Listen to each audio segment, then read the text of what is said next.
سکی په اسلام کې په اسلام کې دواړه راغلي دي.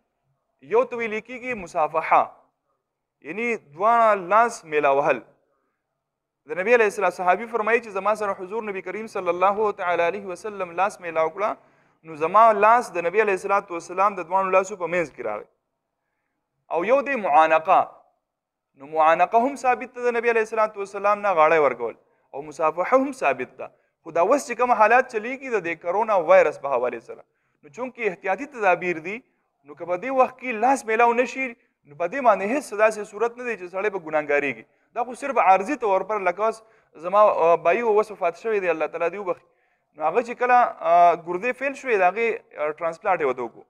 چې کله ورته ټرانسپلانټ وکړو نو ډاکټرانو وایي چې بای دا په داسې کمره کې ساتئ چې هغه کمره په ډیټالو باندې او په دا کوم بل څه څه ورته وایي پینایل باندې په دې باندې وینځئ پاکه، او د ده واشروم به روغ سړی نه یوز کوي، دا به صرف دغې ته به دا بیمار ځي.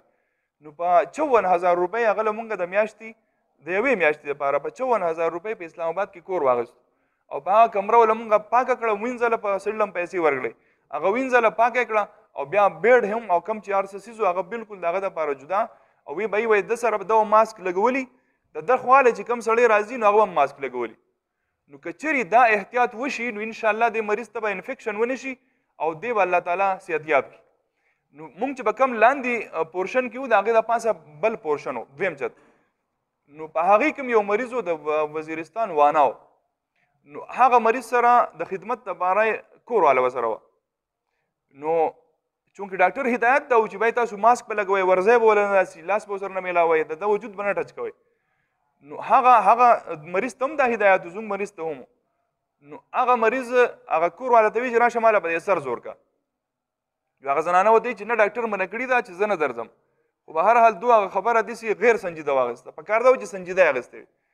نو دی ورغی او د خپلې زنانه هغه زنانه د دې سړي له په سر باندې زور وکړو، مجبوره وتې غریبه چې دی اوس قاریږي او غوسه کوي چې راشه شاوه ماله په سر باندې زور وکړه.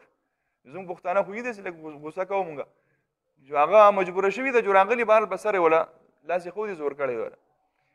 نو څه ټایم بعد په دغه سړي باندې اپرنجي لګېدلي انتروش کې، چې کله بیا اپرنجي لګېدلي دي دا زنانه پریشانه شوي ده، ډاکټر بستلي نږدې اسپتال دی که نه السید اسپتال اسلام آباد کې. نو هغه چې کله ډاکټر راغلی هغه ته دته انفیکشن شوی دی چې اوس موږ هېڅ نشو کولی، او لږ ټایم بعد بیا هغه سړی وفات شو. دا زموږ د خپلو لیدو خبره ده. نو احتیاط کول پکار دی، خیر دی، په یو څو ورځو کې هېڅ نه کېږي. دا لاس لږ میلا وهل او دا غاړی ورکول دا لږ بند کړو او ماسک استعمال کو، بالکل د احتیاط خبره ده، استعمالول پکار دی. الله تعالی د عمل کول توفیق رانصیب.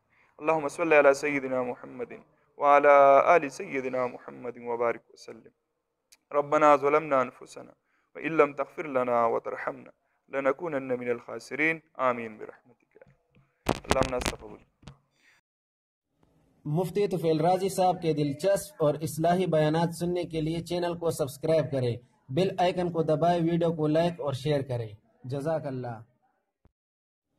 मुफ्ती तुफैल राजी साहब के दिलचस्प और इस्लाही बयानात सुनने के लिए चैनल को सब्सक्राइब करें, बेल आइकन को दबाएं, वीडियो को लाइक और शेयर करें। जज़ाकल्लाह। मुफ्ती तुफैल राजी साहब के दिलचस्प